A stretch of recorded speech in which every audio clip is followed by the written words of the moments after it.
So no matter what Final Fantasy game is your favorite, there's something for you in this Final Fantasy Magic the Gathering set, and you are about to watch one of the pre-con reviews here on the MTG Thoughtcast. Now, this is one of 4 for the series. If you want to watch all 4 of our pre-con reviews unedited, you can click the link somewhere over on the screen here that my brother John has provided. And if not, if you just want to watch the one that you clicked on, we'll see you there in 2 seconds. All right, John, take me away. Talk to me about some Bant counters, perhaps.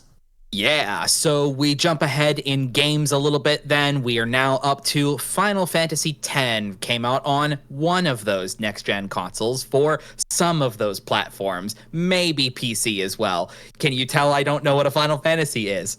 You know what a Titus is? Is that like the stuff you put in the laundry? That's Tide. Yes. All right, John, talk about the deck. The bad Final Fantasy jokes will continue until morale improves. Yes. This is Titus, Yuna's Guardian. This is a Bant. +1/+1 counters. Not actually, that's not even a statement. This is just a counters deck. You have a variety of different kinds of counters in here. +1/+1's obviously a big focus, but we're going to be using all kinds of stupid counters in this deck. But so Titus in specifically is green, white, and a blue. Legendary creature, human warrior. Starts as a 3/3. At the beginning of combat on your turn, you may move a counter from target creature you control onto a second target creature you control. And then a flavor ability, Cheer. Whenever one or more creatures you control with counters on them deal combat damage to a player, you may draw a card and proliferate. You do this only once each turn, though. Wow. Yeah, so what we are looking to do in this deck here is we are looking to get creature cards that have not only just +1/+1 counters, we're looking to do a variety of counters, and specifically the way to help us out to spread that love around is get a card that has more than one of that counter on it already. Titus can then move one of those counters you've got there, and then if those creatures are able to connect, you can proliferate them to get them higher up in numbers, right? What you don't want to be doing is just moving a single counter on a creature over to another creature. That doesn't really help you too much. You're going to want to kind of like divide and conquer. That's sort of what the idea here is looking to be. Take something that's got a bulk of counters on it, move one of those over to something else that wants counters, and then you start proliferating to be able to boost those numbers up in quantity. And the deck as a whole is focused around that. We've got cards in here that naturally get themselves +1/+1 counters through a variety of different means. We have other proliferating style cards in here to make sure you've always got multiple types of counters on there. And then we've got a variety of cards that have different types of counters. You know, we've talked about there's +1/+1 counters, but this deck more than any other ones is focused a little bit more on those summon creatures, those saga creature ones. So you've got like lore counters to move around. We've got some of the ability keyword counters to move around. It's real sick. It's a very, very cool play on the sort of we're just doing +1/+1 counters. I dig it. I like it. Your backup commander of this deck is Yuna, Grand Summoner. 1 green, white, and a blue. Legendary creature, human cleric is a 1/5. Grand Summon. For a tap, it adds 1 mana of any color. When you next cast a creature spell this turn, that creature enters with 2 additional +1/+1 counters on it. So exactly what we have just described that what Titus wants to be doing. You want to have a creature that's got multiple of a kind of counter on it so that when you go to combat for him, you can pull one of those away while still keeping at least one on the creature you pulled from. Very cool. Whenever another permanent you control is put into a graveyard from the battlefield, if it had 1 or more counters on it, you may put that number of +1/+1 counters on target creature. And it's worded like that because, like I had said, a vast of the amount of new cards that come in here are these brand new summons. They are these saga creatures. Those will leave the battlefield with their X amount of lore counters that then Yuna will see how many the summon left with and put that amount of +1/+1 counters on something. I see. Interesting. It's very, very cool. And just as a whole, the saga summon creatures are very, very neat. I'm not really going to be talking about much of them, but like we can bring one up as an example here. Something like summon Mega Sisters. 4 and a green. They're a 5/5. They're an enchantment creature saga fairy. So these are sagas that are naturally animated as creatures. Kind of what that means, though, is you only get them in play for the amount of lore counters that they have, as sagas tend to work. So when you have that down paired with Yuna, the saga will do its thing for a certain amount of turns, and then Yuna will see it go away. In the case of this one, it'll have at least three lore counters on it, and she'll move 1/1 counters onto anything else that's relevant to you.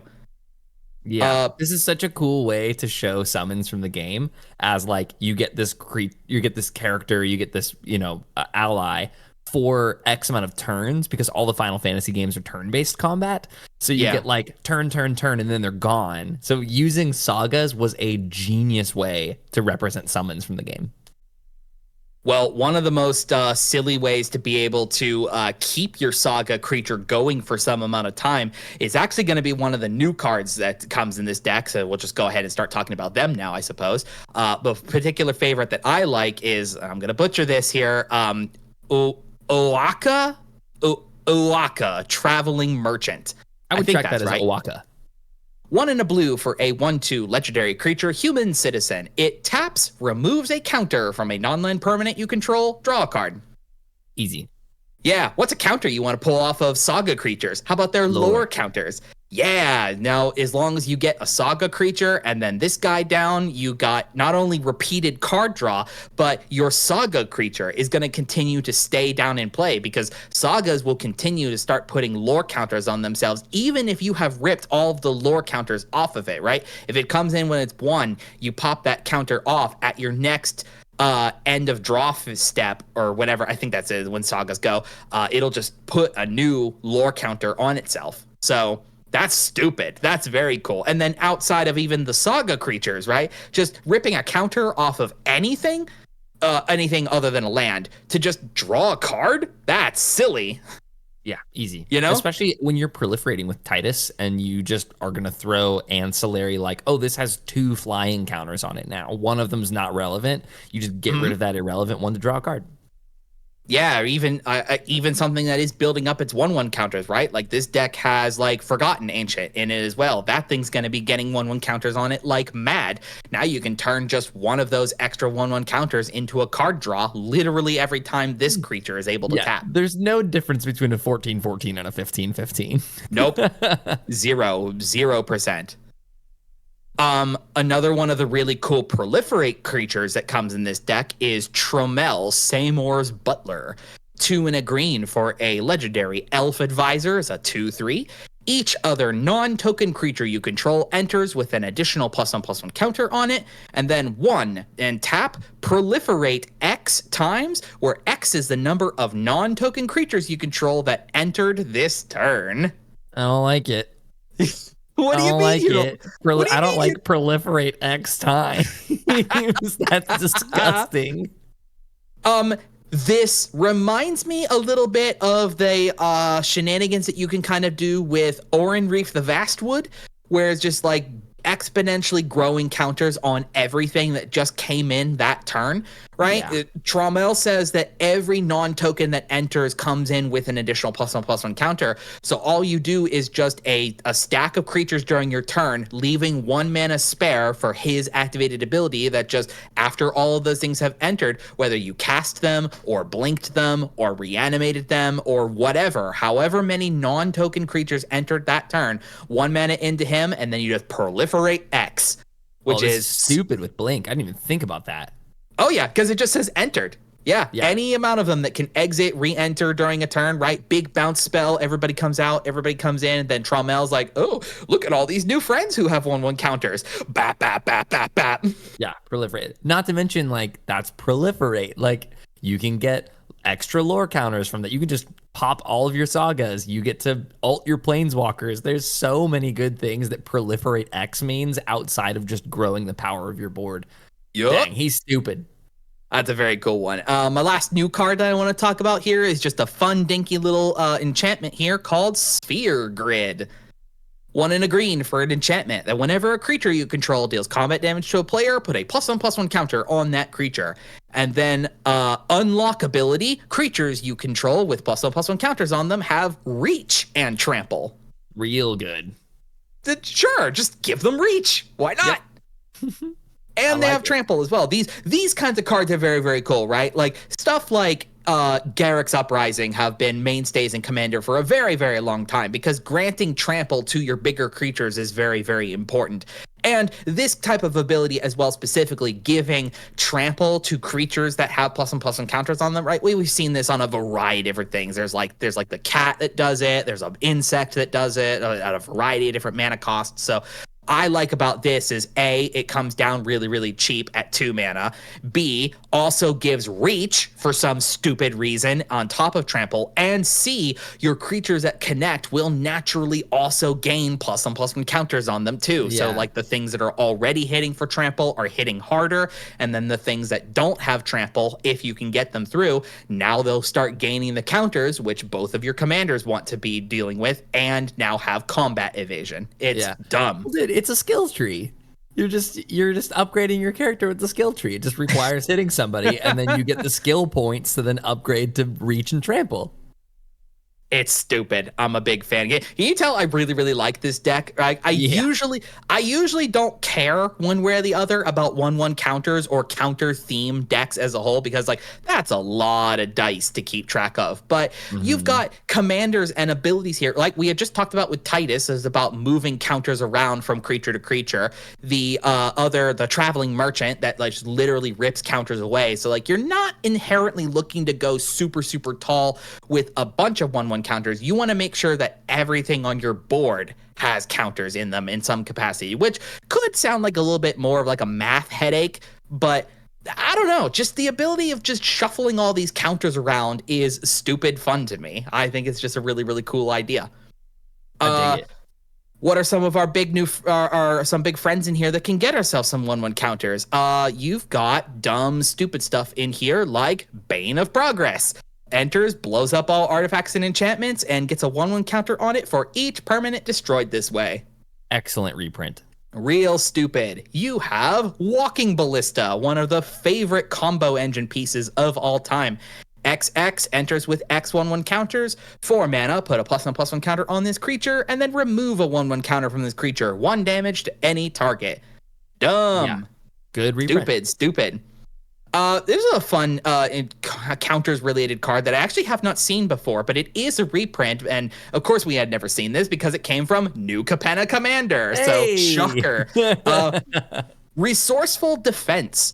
2 and a white for an enchantment that when a permanent you control leaves the battlefield, if it had counters on it, you put those counters on target permanent you control. And then for 4 and a white, move any number of counters from target permanent you control onto a second target permanent you control. So very similar to what Titus does, actually, just on an activated ability. But it also retains counters, like anything leaves your battlefield, very Ozolith-like, right? Like where like it pulls the counters off and slaps them over to something else. Stupid fun. I'm a big fan of that.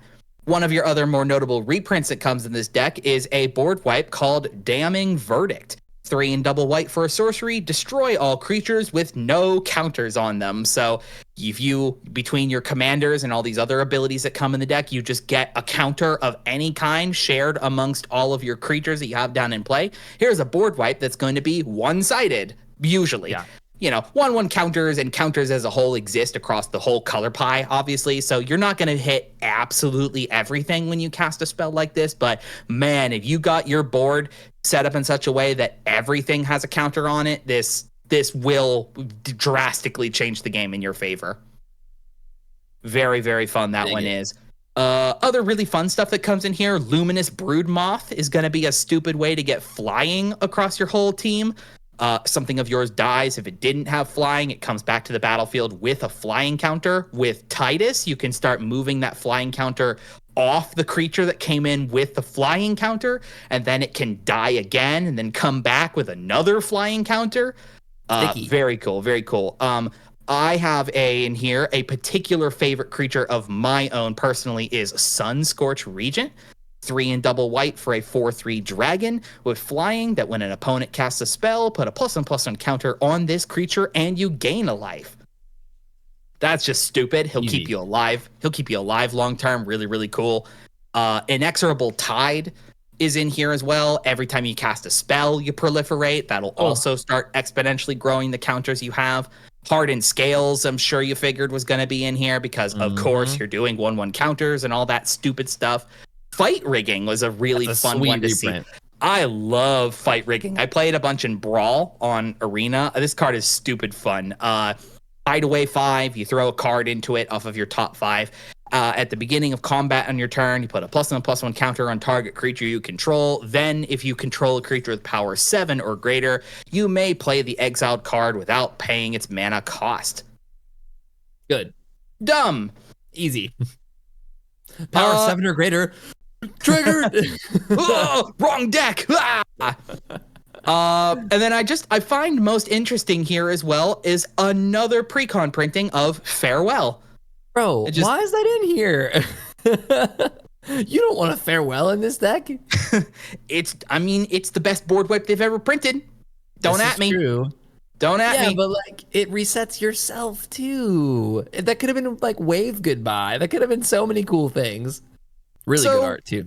Yeah, but just like this deck is super tuned. I really like what this deck is trying to do. Almost every card in here either does counters related stuff or synergizes in some way with having counters around on your battlefield at all. The concept, the theming is very, very cool here.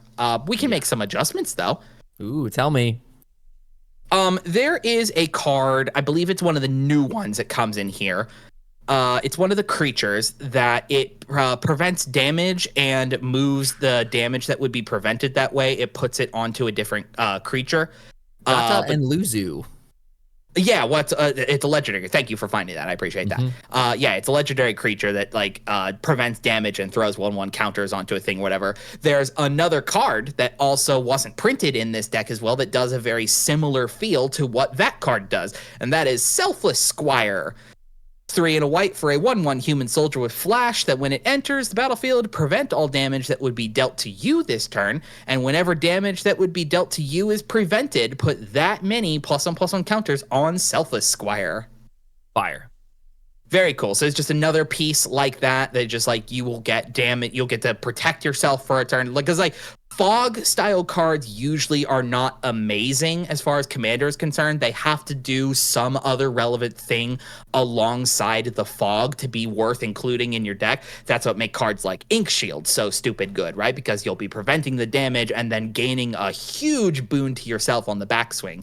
And this is a card that kind of fills that similar role, whereas you'll keep yourself safe for a combat, and then also your deck is doing 1/1 counters. So here you go. Here's a lot more. Throw that in there. This deck is obviously able to move around any kind of counters. Obviously, +1/+1 counters is going to be the most prominent one, but we have seen a few of the cards in here that do the ability counter keywords. And one of the most notable ones that is missing from this deck is the ability to move indestructible counters. One of the cheapest ways that I found to be able to get those going down into your play is one of the legendary creatures from Lord of the Rings, Arwen, Mortal Queen. Yeah. 1 green and a white, legendary elf noble is a 2/2. Arwen enters the battlefield with an indestructible counter on it. So that's just a 3-drop that can be indestructible for you. And then for a mana, remove an indestructible counter from Arwen. Another target creature gains indestructible until end of turn. Put a +1/+1 counter and a lifelink counter on that creature, and a 1/1 counter and a lifelink counter on Arwen. Nice. This is just everything your deck wants to do. You can start moving around the indestructible counter, and then when you need to start adding lifelink counters into your pool of all the stuff that you're moving around, here you go. You get her and another creature that just gets those for free. Or for free. Lovely. In the sense of, that's a very, very cool one. I found this is a favorite of yours, Joseph. I know that, like, when you are moving some of these counters around, and let's say a creature of yours runs dry as far as the counters is concerned, you just need something to be able to keep resetting them to also potentially come in with more 1/1 counters. This feels like a great home for Lily Splash Mentor. Yeah, baby.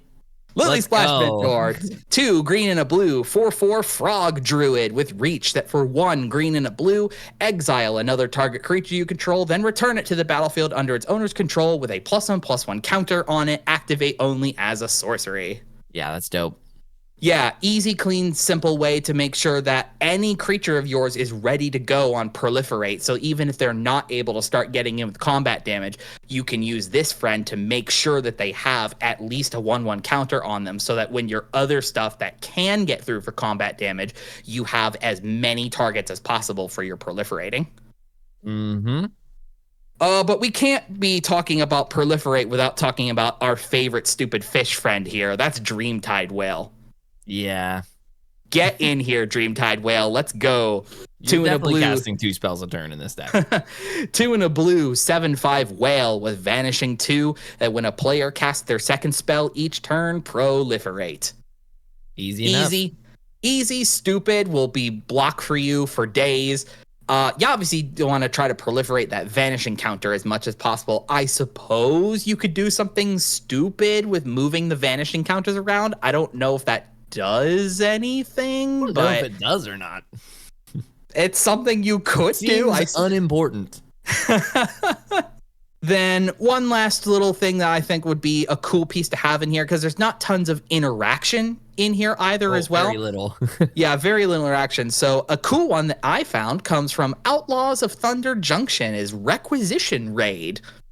This is a sorcery with Spree. You cast it for a white, and then you choose 1 or more additional costs. For a mana, destroy target artifact. For a mana, destroy target enchantment. Or for a mana, put a +1/+1 counter on each creature target player controls. Dope. Stupid. So if you never even use this as removal, this is 1 and a white, put a 1/1 counter across your team. That's exactly what you want to do. But then late game, you could also say, hey, get rid of that pesky artifact and get rid of that pesky enchantment. Also, I'll grow my team. Nice.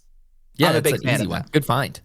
Yeah. I also would be remiss not to put as an honorable mention that this feels like a good home for Simic Ascendancy, but, add that at your discretion. Only cares about +1/+1 counters, right? It does, but you're doing counts. Yeah, you're doing a lot of that in this deck. So add it if you want. Add it if you want to. It's however you feel about. Did you buy 20 Ways to Win? Go ahead and add Simic Ascendancy. If you just like alternate win cons, add Simic Ascendancy. Yes. Otherwise, use your own discretion. But yep. Yeah, this deck is just dope. I'm very, very happy with this one. It plays very, very well. It's very flexible and has a different approach to every game that you go, because you never really know what kind of counter is going to be moving around over the course of the game. You could end up with the larger selection of +1/+1 counter creatures. You could also be heavier into the ability counter keywords. You could just be focusing this in on the Summon Saga creatures that come from both in this deck plus the main set. Throw a bunch of those in here that fit the color bills. You could make a fantastic like Enchantress, Saga, counter moving type of shell. Mm-hmm. I like it. It's very, very cool. Man. Yeah, this is like an 8 out of 10 for me. Honestly, this one is very, very fun.